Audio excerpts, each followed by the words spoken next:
Bonjour Mathilde. Bonjour. Mathilde Bourriette, tu es donc professeure à l'Université de Compiègne et spécialiste sociologie des organisations pour les grands systèmes à risque. Oui, absolument. Ce qui m'intéresserait, c'est de reprendre avec toi ce que tu avais dit à la conférence des grandes écoles à Rennes, pour montrer à quel point c'est important aujourd'hui sur les grands systèmes à risque qui se développent dans nos pays, à l'international, d'avoir un regard non pas seulement de techniciens, mais également de sociologues de ces grandes organisations, des systèmes à risque. Alors, si tu avais deux messages à donner, pourquoi il faut le faire? Pourquoi ne pas rester entre ingénieurs, à faire des choses d'ingénieurs? Et pourquoi sur ces grands systèmes, il faut absolument avoir cette approche de sociologie des organisations? Alors déjà, il faut pas, en quelque sorte, imaginer que c'est tout à fait récent, cet intérêt de la sociologie pour les grands systèmes. Ça date d'une quinzaine, vingtaine d'années. Donc on ne découvre pas tout à fait la sociologie dans ces univers. En revanche, ce qu'on découvre beaucoup plus, c'est à la faveur d'accidents majeurs comme Bhopal, comme Tchernobyl, comme Challenger, comme Columbia tout récemment. C'est finalement des accidents qui sont plus d'une nature, soit purement technique, comme on a essayé de le croire, soit purement de type erreur humaine, c'est-à-dire des accidents où on voit apparaître un lampiste finalement en bout de chaîne qui aurait porté la responsabilité de toute la catastrophe. On a vu apparaître des accidents qui ont déployé une série de facteurs beaucoup plus compliqués à comprendre. Et c'est bien là que la sociologie est entrée, c'est par ce type d'accident. Donc ça date une quinzaine d'années qu'on s'est intéressé à des logiques de dérive, d'escalade, à des logiques, on pourrait dire, d'incubation, à des logiques un peu sourdes, en tout cas, qui sont pas et qui permettaient de dire est-ce qu'il y a une rupture ou pas? Non, en réalité, c'est pas une espèce de coup de tonnerre dans un ciel clair. C'est très souvent des choses qui ont en quelque sorte mûri petit à petit et se sont développées à l'insu des acteurs. Et c'est là que c'est important de comprendre ça. C'est-à-dire qu'on aura beau étudier les accidents en regardant les causes, on va toujours trouver les causes. Notre problème aujourd'hui, c'est d'être beaucoup plus proactif que ça. C'est de dire comment on peut les prévenir. Et on est absolument persuadé dans la communauté que c'est en regardant les dérives, les transgressions, les violations, les petites choses qui sont pas des grandes choses souvent, c'est pas des choses qui sont spectaculaires à regarder, mais au fond des décisions qui sont prises à des moments donnés qui changent la nature finalement de la culture du système ou qui changent fondamentalement la perspective que les gens donnent à leur travail, par exemple. On change des pratiques en interne, un peu à l'insu des acteurs, et puis on se retrouve là où on ne pensait jamais se retrouver en quelque sorte. Donc ce qui nous intéresse aujourd'hui, nous en sociologue, c'est l'histoire d'une migration, des migrations dans le système. Comment on en arrive à certains points, et points qui sont parfois hors limite et qui sont la catastrophe, mais ça demeure rare. Donc l'habitude qu'on pourrait avoir, ce serait de dire quelle est la pièce qui n'a pas marché, où ça a explosé, quel est le logement qui n'a pas marché. Non. La sociologie dit, attendez, moi j'ai des éléments de radiographie possibles, c'est beaucoup plus compliqué que cela. Il y a des millefeuilles sur lesquels il faut regarder. Alors est-ce qu'on pourrait le regarder sur deux exemples, Three Mile Island et Tchernobyl d'un côté, dans le nucléaire, et puis Challenger Columbia, vous en avez parlé un petit peu, tu en as parlé un petit peu déjà. Alors, pour montrer comment ça fonctionne. On va procéder par les plus récents. Enfin, en tout cas, Columbia, finalement, c'est la première année, je pense là on est en 2004, mais ça va être la première année où on va pouvoir certainement se dire un accident majeur, ça peut se reproduire presque dans les mêmes termes. En tout cas, la cause technique est différente. C'est plus le booster, c'est la mousse. Mais le processus qui a conduit à normaliser en interne de la mousse qui tombe régulièrement et qui est donc un problème récurrent dans le système des vols de la NASA depuis longtemps, de la même façon que les 2 joints du booster étaient un problème depuis longtemps, connu de tous les acteurs. C'est ça qui est important, c'est que c'est connu de tout le monde, mais finalement on accepte de voler avec ce problème alors qu'on a quelques données qui montre que ça peut potentiellement être quand même assez grave. Bon. Donc on va pouvoir cette année se dire, qu'est-ce qui s'est passé à la NASA? Est-ce qu'ils ont vraiment digéré l'accident d'il y a 17 ans? Probablement pas. En réalité, ils ont comment on dit, en anglais, ils ont fixé le problème technologique, donc le booster a été refait, ils ont suspendu les vols, comme sont suspendus les vols actuellement de la NASA. On nous annonce des vols qui vont reprendre en janvier 2005, qui ont déjà été repoussés une fois. Pourquoi? Parce que les exigences de la commission d'enquête de celle-ci, actuellement, de la commission d'enquête du mois d'août 2003, sont Comment faire pour être sûr que vous allez bien digérer les leçons de l'accident de 2003, sachant qu'on a probablement l'hypothèse que ceux de 86 que les résultats de 86 n'ont pas été digérés correctement par la structure. Je règle les joints, mais je règle pas la grammaire. Non. Ce qui fait que l'autre jour, c'est pas les joints, c'est autre chose, mais la grammaire est la même. Donc en fait, ils n'ont pas compris ce qui les avait amenés là. Voilà. Concrètement, si on faisait un petit mot tout simple, c'est ils n'ont pas compris ce qui les avait amenés à normaliser le problème des joints. J'insiste sur le fait qu'à aucun moment, même si la commission d'enquête Rogers de 86 a une vision qui dit attention, il y a finalement eu des luttes de pouvoir qui ont amené, et c'est en cela que la sociologie, en tant qu'elle interroge aussi le pouvoir, elle est intéressante de ce point de vue-là, mais à aucun moment, finalement, l'analyse qu'on en fait aujourd'hui avec le recul, et qui est un peu différente de ce que la commission d'enquête a trouvé il y a donc 17 ans, à aucun moment il y a eu vraiment infraction délibérée des règles. Et c'est en ça que la sociologie est importante aujourd'hui, c'est que on n'est pas, et il faudrait le faire comprendre aussi aux juges, on n'est pas dans des accidents, la plupart du temps, où finalement les acteurs ont absolument cherché à enfreindre quelque chose, où ils se sont mis dans l'illégalité sciemment. Non, on est dans des logiques beaucoup plus corrosives que ça. On est dans des logiques où ils se sont mis ils ont enfreint des règles éventuellement, ou en tout cas ils ont la plupart du temps agrandi les règles de fonctionnement. Ils se sont donné plus de marge.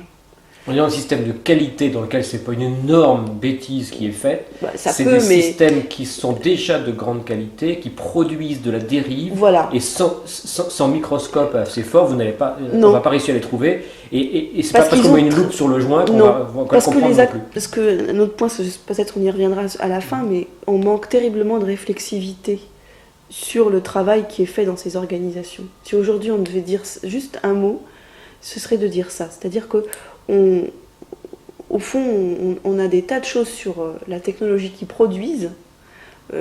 On a très peu de choses sur le type d'organisation que ça a produit en même temps. Donc on est dans une préhistoire de la décision, de certaine façon. On connaît très mal les logiques de fonctionnement et les logiques de décision, alors qu'on connaît très bien comment, en quelque sorte, on va réparer le problème du joint ou du caoutchouc. Voilà, on a une asymétrie, on a une énorme asymétrie de connaissances.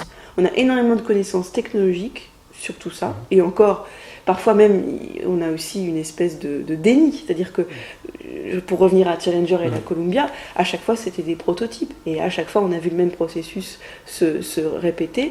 Après un certain temps, les acteurs ont envie de croire que c'est le bus de l'espace. Ils ont envie de croire, parce que le Congrès donne son argent aussi en fonction du fait que la navette est lancée et qu'elle est utile, et que donc elle remplit sa fonction de convoyeur de grands mécanos pour telle ou telle opération spatiale. Mais à chaque fois, les acteurs, on s'en est rendu compte, ils ont, par les mémos qu'on a, parce que le dernier rapport d'enquête est extrêmement précis, on a même les emails maintenant, ce qu'on n'avait pas il y a 17 ans. Donc on a tout ça qui nous montre qu'à chaque fois, les acteurs, en quelque sorte, ils se leurrent un peu sur là où ils sont conduits à le faire, mais ils se leurrent sur le type d'objet qu'ils font voler. C'était à chaque fois des prototypes. C'était à chaque fois un vol particulier. On n'est pas dans des séries industrielles. Voilà. Et qu'est-ce qui apparaît le plus fortement dans l'évitement pour le joint, l'évitement pour la mousse? Qu'est-ce qui est le plus clair pour quelqu'un qui a un regard sociologique? À chaque fois, il faut absolument la faire partir.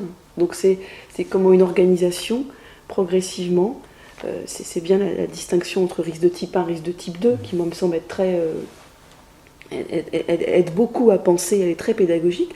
Le risque de type 1, c'est je veux absolument éviter l'accident majeur, à tout prix. Donc éventuellement, je me prive même de lancement, ou je me prive et je gâche des ressources. Donc après, je suis comptable de ce gâchis de ressources. Risque de type 2, c'est je veux surtout ne pas gâcher de ressources. Et donc, je lance à tout prix. Et je prends le risque d'un accident majeur, ce faisant. Et les organisations, elles sont à haut risque, elles sont dans ce dilemme permanent, et leurs structures sont exactement le répondant, l'écho de ces dilemmes. Et la plupart du temps, il y a peu d'acteurs dans le jeu qui sentent ce balancement perpétuel.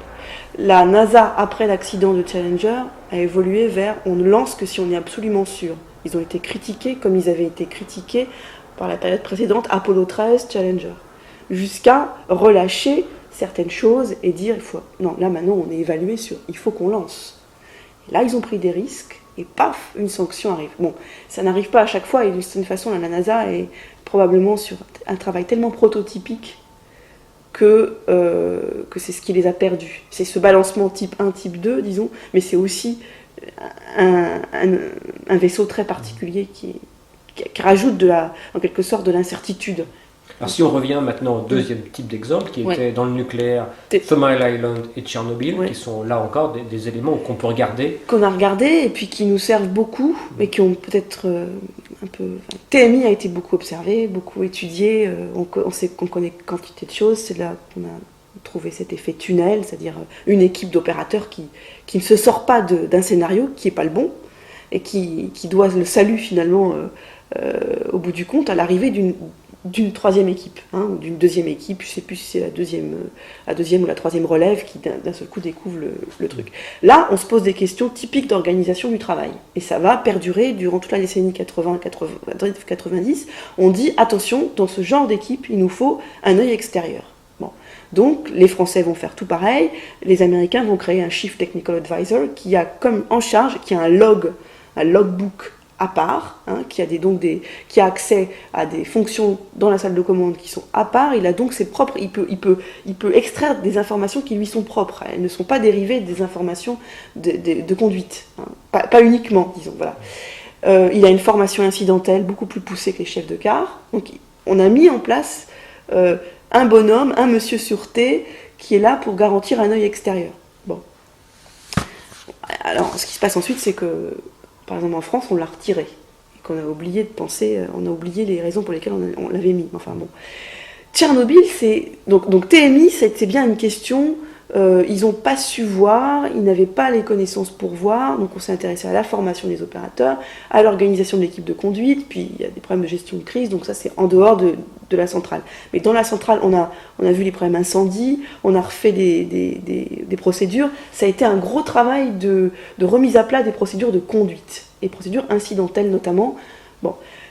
Tchernobyl, je dirais, on n'a pas du tout tiré profit de l'accident de Tchernobyl autant qu'on en a tiré profit de TMI.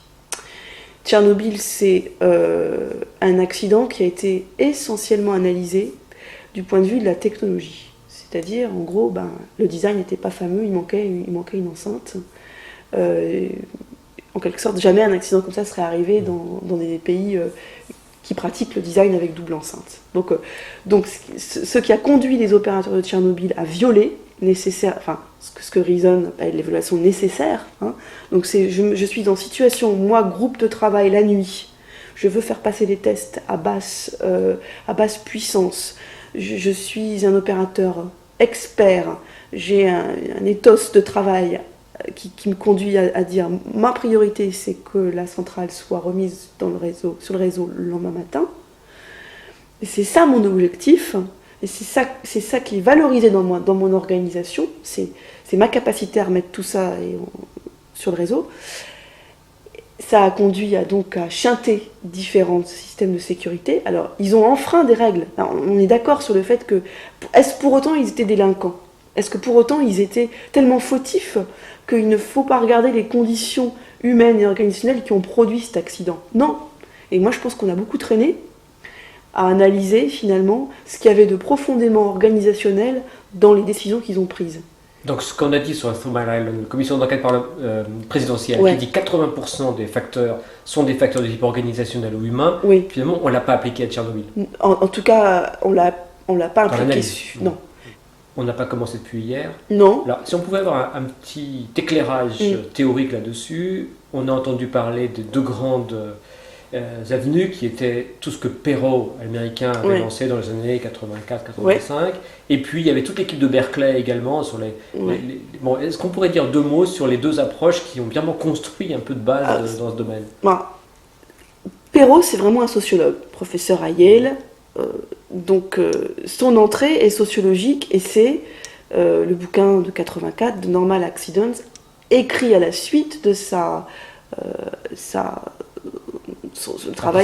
participation à la commission montée par Carter à la suite de TMI. Idem pour Laporte, le chef de file de HRO, High Reliability Organization Project. Plus tardif les textes, 87 pour la fondation du corpus théorique de Laporte, Rocklin, Roberts et Schulman. En 84, Perot a déjà son bouquin. Donc ils vont être mis en concurrence, mis en scène dans une controverse qui va être essentiellement dans l'année, je dirais, 94. Hein, donc ça a mis du temps avant qu'il y ait une éclosion en deux branches. Bon, la première branche, celle de Perot, c'est, au fond, on est dans l'enfance de ces technologies à haut risque, et on va avoir de plus en plus d'accidents, parce que par construction, par design interne, elles sont conduites à échouer parce que n'est pas pensé le lien entre organisation et technologie. C'est ça alors il développe. Il y a des effets dominos, les couplages serrés. Les couplages serrés, couplages lâches, interactions complexes, interactions linéaires.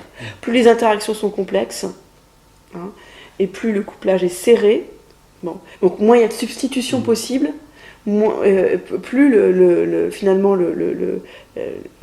la création organisationnelle-technique qui est créée, qui est produite, elle n'est pas pardonnante. Voilà. Et c'est pas parce qu'on va c'est pas parce qu'on va en prendre conscience, là où il est très pessimiste, c'est en prendre conscience ne sert à rien, parce que c'est pas les rustines qu'on va mettre après pour gérer le truc, au contraire ça va accroître la complexité de l'ensemble. Donc attendons-nous à des accidents dits normaux, c'est-à-dire complètement endogènes et produits par cette absence de pensée, c'est un pensée, disons, du départ entre technologie et organisation. Normal au sens, vous étonnez pas que ça arrive, normal parce que j'ai bien vu les raisons de fond. Voilà, absolument. À Chéreau, rien à voir. À Chéreau, ils disent, attendez, ce qui est intéressant, c'est que finalement, les centrales, elles pètent pas tous les jours, l'aviation, ça marche, les porte-avions, ça marche merveilleusement. Il faut savoir pour la petite histoire que Laporte est un aviateur, un chasseur des Marines, qu'il a fait donc différentes guerres. C'est quelqu'un maintenant qui a 70 ans, et qui est obsédé par les bombes au napalm qu'il a lancées sur le Vietnam. Donc il est obsédé par ailleurs, une espèce de, comment on va dire, de discours aussi éthique sur ce type de grands systèmes techniques, et sur la manière de les gérer, de les contrôler. Donc ils fondent à Berkeley toute une équipe qui va travailler là-dessus, c'est ça? Ils fondent à Berkeley une équipe, ils sont aidés par un terreau préalable à Berkeley qui est le travail de Martin Landau sur la redondance, la duplication, et de redondance-duplication, je ne sais plus quoi. Bon, il y a tout un terreau à Berkeley qui s'intéresse, à la technologie, mais pas à la technologie comme le MIT peut s'y intéresser, mais à la technologie comme étant un peu comme la Silicon Valley peut s'y intéresser. Donc une technologie qui doit faire partie de notre univers. Et puis ils vont aller dans les organisations qui sont importantes, comme la Navy, ils auront accès, ce qui va prendre vraiment beaucoup de temps, les porte-avions. La centrale de Diablo Canyon sur la côte Pacifique, en Californie, propriétaire, c'est PG&E, Pacific Gas and Electric, qui après aura connu les déboires des années 2000. Et la troisième grande organisation, c'est le contrôle aérien de l'aéroport d'Auckland. Donc, gros aéroport domestique Auckland, par rapport à San Francisco, qui était plutôt un aéroport international, c'est en train de basculer, et en fait, c'est presque devenu Auckland, qui est le gros aéroport de la Bay Area, plutôt que... Bon, donc ils ont accès dans ces organisations, et ils veulent les comparer. Et ils disent, au fond, on peut les comparer, ce qui déjà... Bon. Et puis surtout, en fait, on veut essayer de trouver, mais c'est quoi la racine de leur haute fiabilité? Qu'est-ce que c'est les critères? Pourquoi ça marche? Voilà. Ils vont avoir un procès qui va leur être fait d'intention, qui est finalement, il suffit d'appliquer une recette et puis on devient hautement fiable.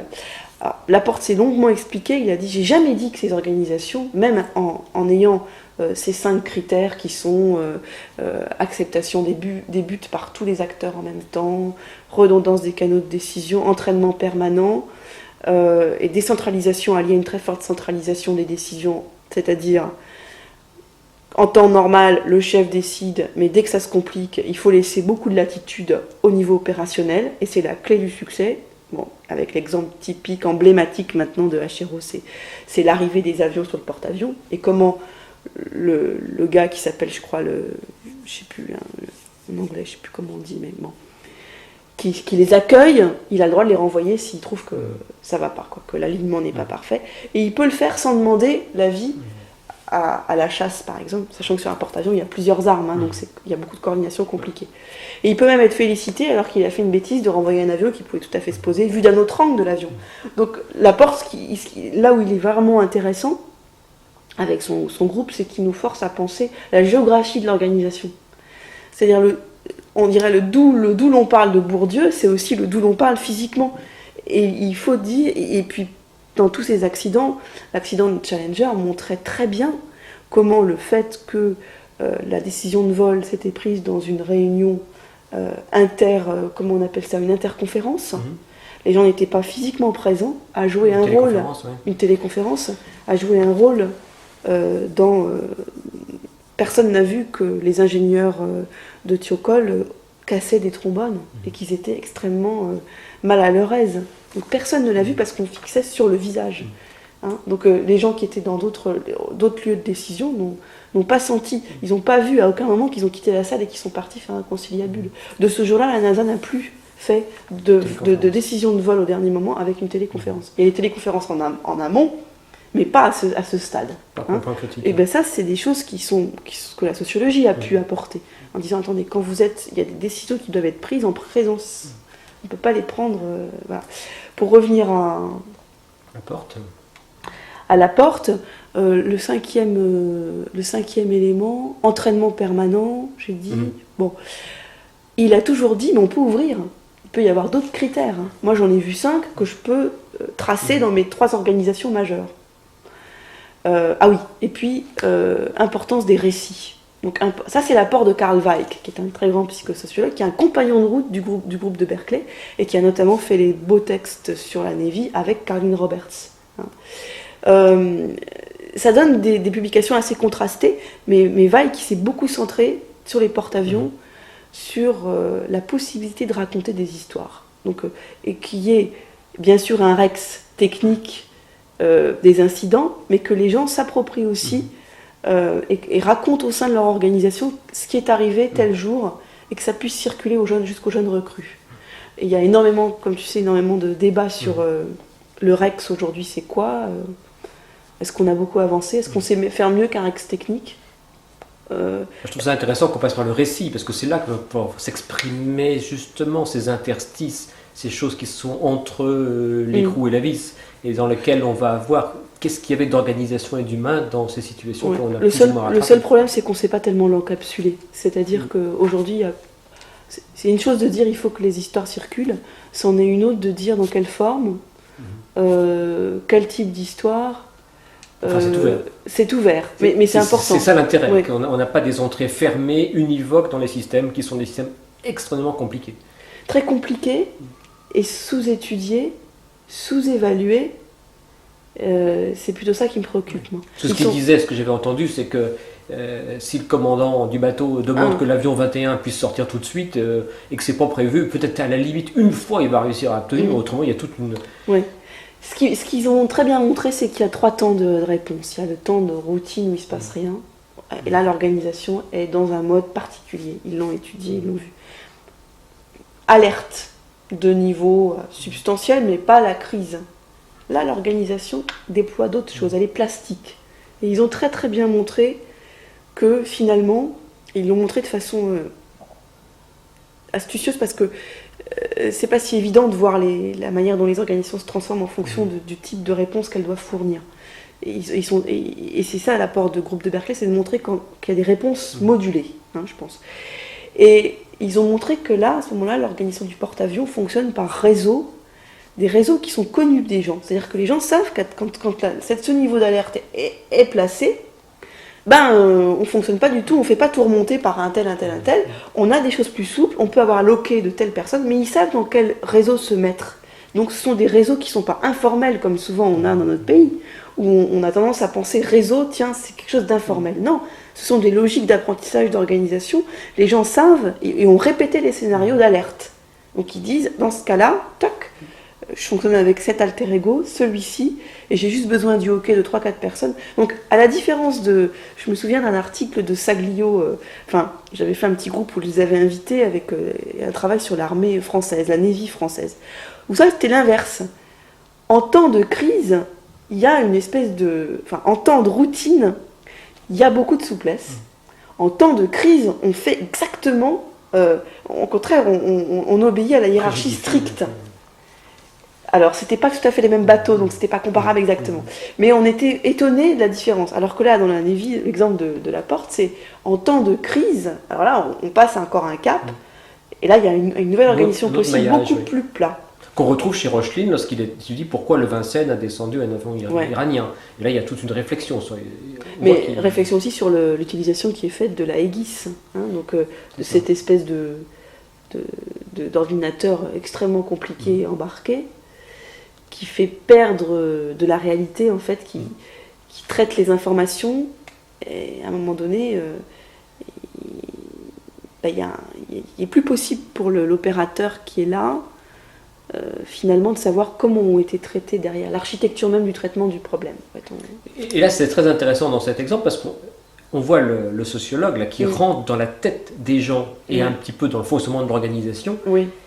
Et il aboutit à cette chose assez ahurissante où le responsable de l'ordinateur dit « Oui, mais vous exagérez, vous avez utilisé notre ordinateur dans un milieu qui n'était pas sûr et qui était en désordre. Oui. » La réponse, attendez, mais c'est quand même ça, le milieu de guerre. Oui, c'était fait pour. Et on voit très bien une logique technique, le technicien de l'ordinateur qui dit « Mais vous exagérez de prendre mon truc dans une situation pareille. Oui. » Et l'autre qui répond « Attendez, moi j'étudie ce que vous faites en situation de combat. Oui. » Et on voit bien là que la sociologie n'est pas un petit rajout qu'on met en plus, mais c'est un élément fondamental pour comprendre comment le Vincennes s'est débrouillé. J'avais envie de te dire, finalement, parce qu'on ne va pas traiter le tout, on a une telle habitude d'une entrée purement technologique sur ces affaires-là, qu'il y a vraiment un message fort à donner aujourd'hui sur, vraiment, regardons ces dimensions qui sont cruciales, et pour le quotidien, et pour les situations à très haute tension. Tu auras envie de dire quoi pour que ça passe chez les décideurs, chez les futurs décideurs qu'on forme? Quel est les quelques messages vraiment de fond à faire passer sur le mode de l'urgence? Sur le mode de l'urgence, je vais reprendre un peu ce que je disais peut-être, mais il y a un sous-équipement, je dirais, une sous-connaissance de la manière dont au quotidien ces systèmes assurent la fiabilité.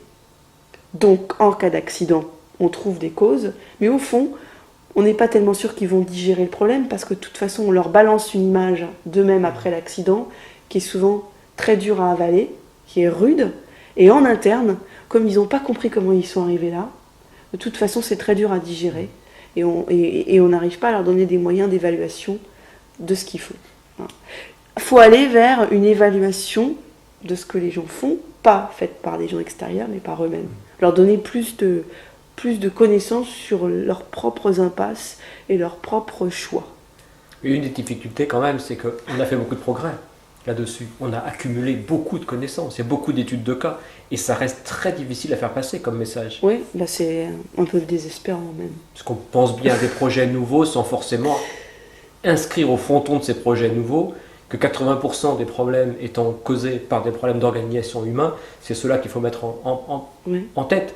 Et en général, ils viennent ensuite. Très après. Donc là, il y a un apprentissage qui est extrêmement lent. Et il y a peut-être un problème de design organisationnel de cet apprentissage lui-même. Oui, il y a un problème de compétences, de formation des concepteurs.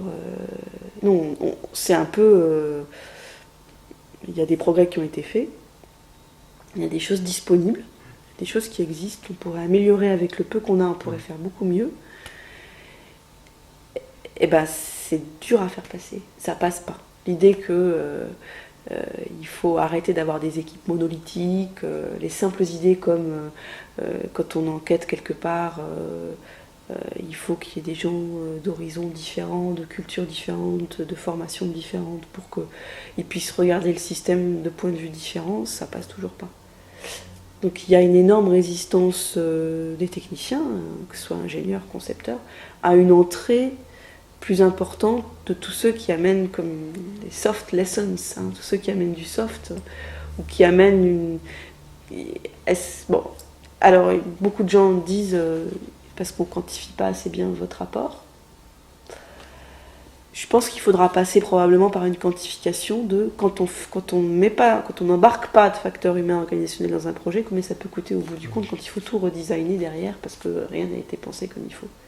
Et quelque part, la difficulté, c'est que le technicien peut apporter des réponses techniques, Voilà. et que quelque part, celui qui fait de la sociologie organisationnelle va apporter quand même beaucoup de questions, et qu'on préfère toujours des réponses simples à des questions un peu... La seule difficulté que je vois à ça, c'est que je pense qu'on est passé à un autre stade. C'est-à-dire que je pense que les sciences humaines et sociales, essentiellement les sciences sociales, elles peuvent vraiment apporter des réponses. Notamment en méthodologie, en disant, attendez, sur finalement tout ce qui nous mène à des décisions. Et c'est essentiellement ça qui est important aujourd'hui. La décision de vol, la décision de construire, la décision d'arrêter tel ou tel réacteur à tel moment, la décision de faire telle ou telle chose, ça va être... Bon, le renouvellement du parc nucléaire français, on va espérer que la partition organisation technologie ne va pas perdurer. On n'est pas tout à fait rassuré pour le PR, mais bon, peut-être que ça se fera en beaucoup plus de temps que prévu. Alors, si tu avais un grand souhait, là maintenant, un truc opérationnel en France pour faire avancer les affaires, ce serait quoi? Et je crois que c'est urgent pour notre pays, au niveau de l'Europe, moi je ne raisonne pas tellement au niveau du pays, là, mais qu'il y ait une possibilité de pouler des forces et d'avoir, de rêver, comme on le rêve tous, un vrai retour d'expérience sur AZF, et pas finalement une enquête, ou de multiples enquêtes qui traînent, qui ont toutes des objectifs différents, puis qui au bout du compte vont satisfaire personne. Et la matrice, comme tu le disais, comme tu m'as posé la question de Perrault et Achéreau, la matrice c'est TMI. C'est là que Perrault et Laporte ont trouvé une matière à réflexion et ont lancé leur projet. Ils ont été appelés par Carter pour étudier les aspects Human Dimension, ça s'appelle dans le titre du rapport, l'annexe 2, de TMI, avec Dorothy Nelkin à l'époque, avec Paul Slovic, entre autres personnes. Hein. Parce que ce dont je me souviens, c'est qu'il y avait signalé au départ que cette commission devait refléter la composition de la société américaine. Oui, c'était la demande de Carter. Oui, c'est une demande très citoyenne. Et la même chose pour l'accident de la Columbia. Il faut savoir que la spécialiste de l'accident de Challenger, qui est la sociologue Diane Vaughan de l'université de Boston College, elle a été fortement impliquée dans la rédaction du rapport d'enquête de la Columbia. Elle a rédigé quasiment entièrement le chapitre 8. C'est quelque chose ça s'est pas encore vu chez nous, dans notre pays. Donc, s'il y avait une seule chose à faire, je ne pense pas qu'il faudrait un grand ministère de la sécurité industrielle comme l'a proposé Philippe Essig, mais des think tanks, une capacité de force de frappe sur des sujets compliqués, avec une pluralité de regards et une non-inféodation. Voilà. Protéger cette complémentarité de regard. Et protéger une connaissance qui parfois peut déranger différentes parties prenantes, syndicales comme patronales, bon. Ce qui va me rester de tout ça, c'est que le geste de maintenance, le geste de conduite, le gars qui va fermer une vanne, c'est pas lui seulement face à sa vanne. C'est toute une ribambelle de choses. Celui qui lui a écrit la procédure, qui lui-même est influencé par les nouvelles procédures pondues par tel ou tel DRIR, ou par tel ou tel changement. La DRIR, elle a été informée par le bras expert, l'IRSN. Il y a une quantité... ce qu'il faut voir, c'est l'espèce d'architecture millefeuillesque, ou je ne sais pas comment on peut dire, vraiment une sorte de tranche napolitaine. Mais au bout du compte, c'est quand même le gars qui va réparer... Tout ça. Voilà, ce geste, il est, à un moment donné, la quintessence de tout ça. Alors, d'un certain point de vue, on a vu tout ce geste. Déjà, on connaît bien ces gestes, on essaye de mieux les connaître.